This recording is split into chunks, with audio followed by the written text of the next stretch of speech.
1월 12일 화요일 하나님께서 주시는 말씀은 마태복음 1장입니다. 마태복음 1장 1절부터 17절까지 봉독을 합니다. 아브라함과 다윗의 자손 예수 그리스도의 계보라.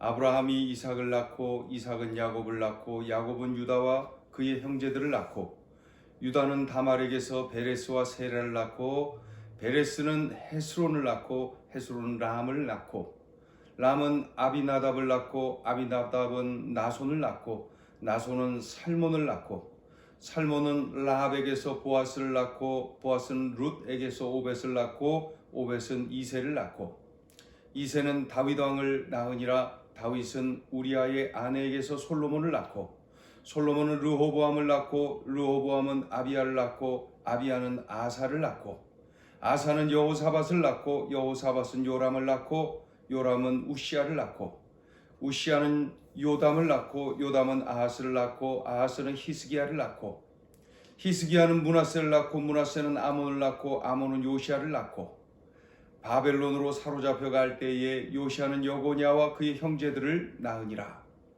바벨론으로 사로잡혀 간 후에 여고냐는 스알디엘을 낳고 스알디엘은 스룹바벨을 낳고 스룹바벨은 아비훗을 낳고 아비훗은 엘리야김을 낳고 엘리야김은 아소를 낳고 아소르는 사독을 낳고 사독은 아킴을 낳고 아킴은 엘리옷을 낳고 엘리옷은 엘라사를 낳고 엘라사는 mat단을 낳고 mat단은 야곱을 낳고 야곱은 마리아의 남편 요셉을 낳았으니 마리아에게서 그리스도라 칭하는 예수가 나시니라.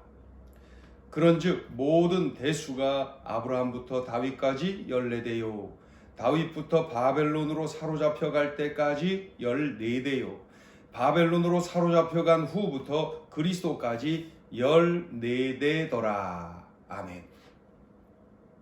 이 마태복음은 예수님의 제자 중에 그 세리 마태 있죠? 그 마태에 의해서 기록된 복음서입니다. 1장 1절 마태복음 시작하면서부터 선포하죠. 아브라함과 다윗의 자손 예수 그리스도의 세계라.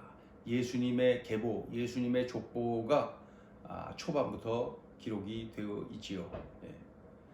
예수님의 족보를 시작하는데 이 마태복음에는 아브라함부터 또 쭉 흘러 내려가다가 이제 그 예수 그리스도까지 누가복음에도 족보가 나오는데 누가복음은 반대 방향으로 올라가지요.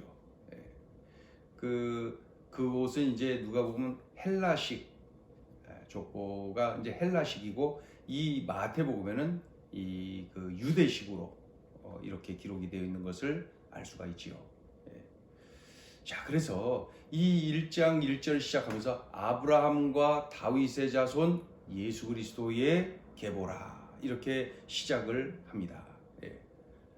그 왜 아브라함, 다윗 그냥 예수 그리스도의 계보라 이렇게 안 하고 아브라함과 다윗의 자손 예수 그리스도의 계보라. 그리고 수많은 지금 이름들이 있는데 왜 굳이 아브라함과 다윗 이렇게 했을까요? 중요한 이유죠. 먼저는 이 아브라함, 다윗 그 이름만 들어도 이 유대인들은 마음을 확 열고 존경을 하고 엎드리고 정말로 받아들일 준비가 다 되는 것이죠. 그 정도로 이 아브라함, 다윗 그 이름의 힘이 대단한 것입니다. 그래서 사도 바울이 이방 땅에 가서 그 어느 낯선 도시에 갈 때마다 꼭 안식일에 회당을 찾아 들어가죠. 그곳에 회당에 가면 유대인들이 그 안에 있었고 또 이방인들 중에 유대교에 심취되어 있는 이들이 있었고 그러니까 사람들이 아무튼 모여 있는 거죠.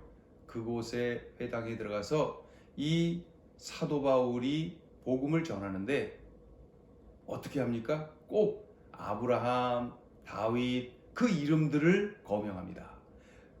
그들이 했던 말, 그들이 했던 행동을 앞세워서 이렇게 전하면요 다들 집중합니다. 감히 아브라함, 감히 이 다윗의 이름을 거명하는데 누가 거기에서 뭐 그 다른 소리 할 사람이 누가 있겠습니까? 잘 듣는 거예요. 예. 그래갖고 마음이 싹 열리고 그럴 때에 예수가 그리스도이시다, 예수가 메시아이시다, 예수가 구원자이시다, 이 사실을 전하지요. 그래서 때로는 유대인들이 막 죽이겠다고 달려들기도 하고, 또 이방인 유대인들 중에는, 유대교도들 중에는 그 사도 바울이 전하는 그 메시지에 감화감동 받아서 그리스도인이 되는 이들이 많이 일어나지 않았습니까?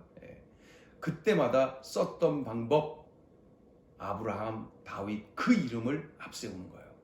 왜냐하면 유대인들, 또 유대교도에 심취되어 있었던 이방인들 모두가 그 이름 앞에 정말로 그 항복하고, 그 이름 앞에 늘 존경하고, 그 이름 앞에 엎드리는 그러한 그 대단한 파워가 있는 이름들이었거든요. 그러니까 굳이 아브라함과 다윗의 자손 예수 그리스도의, 그러니까 이 유대인들을 위한 이 복음서 아닙니까? 그러니까 유대인들에게 읽히기 위한, 그러니까 유대인들을 대상으로 한 거니까 유대인들, 바로 이 아브라함, 다윗의 이름을 써야지요. 또 예수님은 그 아브라함, 다윗 그들을 통한 하나님의 약속대로 오신 것이다. 하나님의 약속의 성취로 이렇게 이러한 그 예수님의 족보, 예수님의 계보가 이렇게 약속대로 이루어진 것이다.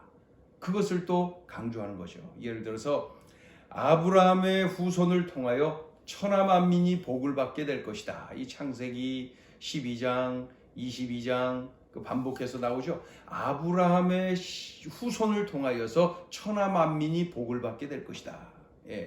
그러니까 아브라함의 후손에서 그렇게 되죠. 그러니까 예언대로 예수 그리스도는 아브라함의 후손이 되셨다. 예언이 성취되었다. 이걸 강조하는 거죠. 또 다윗의 씨에서 메시아가 날 것이다. 다윗의 자손에서 그리스도가 날 것이다.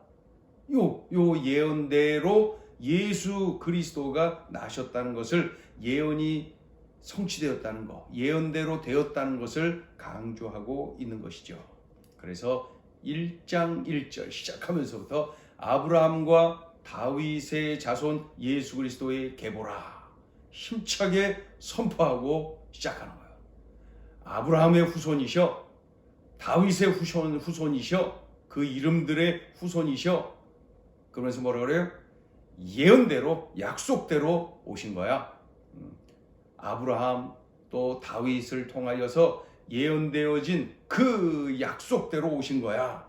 이렇게 분명하게 선포하고 시작을 합니다. 그래서 이제 2절부터 16절까지 그 조상들 이름이 쭉 기록이 되어 있습니다.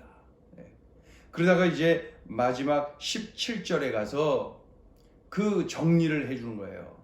족보가 아브라함부터 다윗까지가 14대, 그리고 다윗부터 바벨론 포로로 끌려가는 시기까지가 14대, 그리고 바벨론 포로로 끌려가는 시기부터 예수 그리스도 시기까지, 예수 그리스도까지가 14대, 이렇게 14대, 14대, 14대 3등분으로 되어 있다. 이제 이렇게 기록을 하고 있습니다. 자, 오늘 주시는 메시지 첫째, 하나님은 신실하시다. 신실하시다는 말은 약속을 꼭 지키신다, 이런 뜻 아닙니까? 창세기 12장, 창세기 22장 반복해서 주신 말씀이 아브라함의 후손에서 천하 만민이 복을 받게 될 것이다. 아브라함의 후손을 통하여 천하 만민이 복을 받게 될 것이다. 예수 그리스도를 통하여서 천하 만민이 복을 받는 역사가 일어나지 않습니까? 약속대로 그대로 성취됩니다. 사무엘하 7장에는 다윗의 씨에서 그리스도가 날 것이다. 그렇죠? 물론 이 예수 그리스도에 대한 예언은 300개가 넘어요. 예언이. 예. 그런데 이제 다윗의 씨에서 난다. 그리고 또 이제 다윗의 동네에서 베들레헴이죠. 다윗의 동네에서 난다. 그러니까 예수 그리스도는 그 유다 자손, 다윗의 자손이죠. 혈통으로. 그리고 베들레헴에서 나시지요. 이 약속대로 구체적으로 성취된 것을 볼 수가 있습니다. 하나님은 신실하시지요. 말씀하신 바를 반드시 지키시는 분이죠. 바로 그 예수 그리스도께서 약속대로 오셨고, 약속대로 사셨고, 약속대로 죽으셨고, 이제는 약속대로 승천하셨는데 약속대로 다시 오실 것입니다. 어떻게 해요? 심판주로 다시 오실 것이다. 이 또한 예언되어져 있는 대로 반드시 될 수밖에 없죠. 신실하신 하나님이 하시는 일이니 말이죠. 약속하신 대로 반드시 된다. 약속대로 오셨잖아요. 또 약속대로 사셨죠. 약속대로 죽으셨죠. 예수님은 어떻게 죽으실지까지 다 예언되어져 있었고 예언대로 그렇게 죽으셨어요. 예언대로 승천하셨죠. 그리고 이제 한 가지 예언대로 다시 오실 것입니다. 심판주로 말이죠. 우리가 이 사실을 명심하고 하나님의 말씀대로 다 된다는 사실을 알고 성경대로 순종하고 성경대로 살고, 그렇죠? 성경 중심의 삶, 성경을 철저하게 신뢰하면서 말이죠. 오늘 주신 말씀을 꼭 명심해야 됩니다. 하나님은 신실하시다. 자, 둘째 주시는 메시지입니다. 예수님은 만민의 구원자이시다.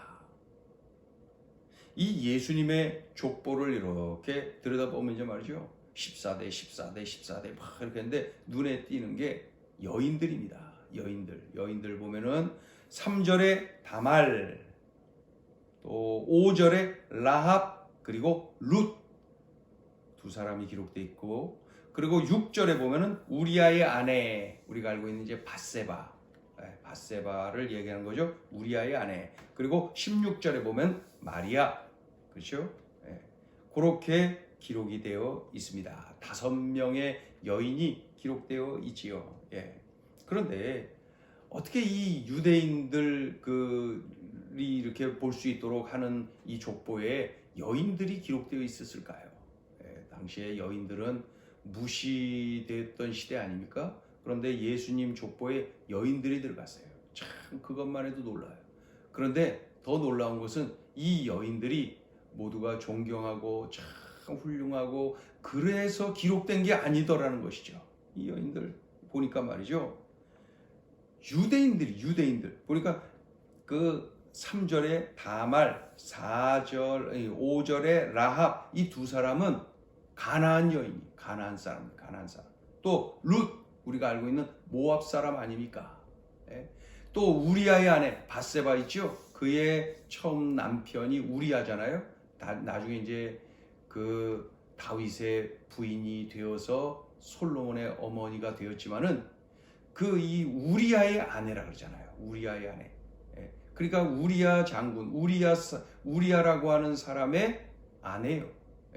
근데 이 우리아 장군이 해쪽 속 사람이거든요. 그러니까 이방 사람의 배경, 그러니까 이 그 우리아의 아내 밧세바도 이방 여인인 거, 어디 족속인지는 모르지만 이방 여인일 것이다. 그렇게 추측을 할 수가 있죠.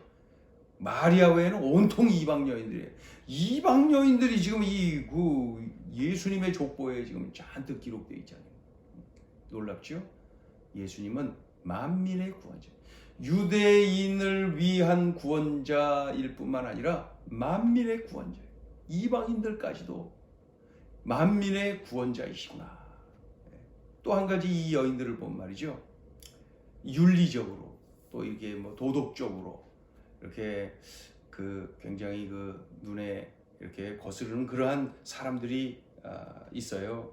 보면은 이 다말 3절에 보면 다말 나오잖아요. 다말에 뭐냐면 3절에 보면 유다는 다말에게서 베레스와 세를 낳고 유다는 다말에게서, 이 다말이라는 여인은 말이죠, 남편이 죽자 시아버지와 동침하여 아들을 낳습니다.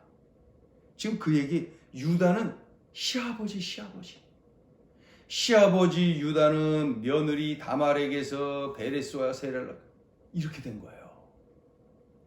이런 여인, 시아버지와의 동침하여서 이렇게 자식을 낳는 이 여인이 지금 여기에 기록되어 있는 거예요. 놀랍죠? 네. 또 5절을 보면은 라합, 이 여리고의 기생 아닙니까? 기생.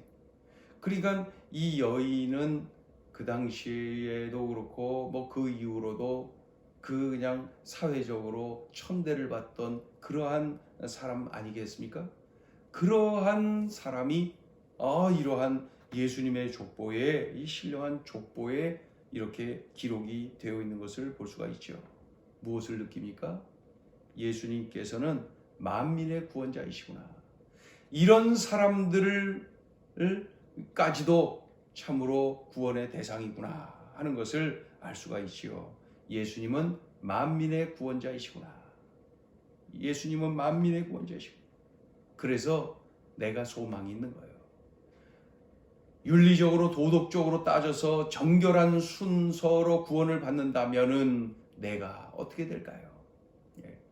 혈통, 이 출신 성분을 가지고 구원을 받는다면 나는 어떻게 되었을까요? 거봐요. 예수님이 만민의 구원자이심이 얼마나 감사해요. 내가 사니 말입니다. 오늘 이 말씀을 명심하고 만민의 구원자로 오신 우리 주님, 그러니 뭐 내가 누구 정죄하고 이렇게 따지고 할 이유 하나도 없지요. 이 부분에서 오히려 감사드리고, 나를 이러한 주님이시기에 나를 이렇게 구원하실 수가 있는 것이죠. 예수님은 만민의 구원자이시다. 이 사실에 감사하면서 오늘 이 말씀을 가슴에 받아야 될 것입니다. 기도합니다. 하나님은 신실하셔서 약속한 바를 반드시 이루셨는데 오늘 본문에서도 또 이렇게 확인시켜 주시네요. 하나님의 말씀, 성경대로 다 된다는 것 명심하여서 늘 말씀을 가까이 하고 순종하고 말씀 중심의 인생을 살게 하여 주시옵소서. 하나님, 만민의 구원자로 예수님이 오셨네요. 그리하여 내가 구원받을 수 있게 나같이 허물 많은 자가 말입니다. 하나님, 오늘 이 은혜의 복음, 이 놀라운 은총의 복음을 참으로 가슴으로 받아들이며 감사하고 이 소식을 전하고 나누는 우리들의 삶이 되게 하여 주옵소서. 예수님의 이름으로 기도 올리옵나이다.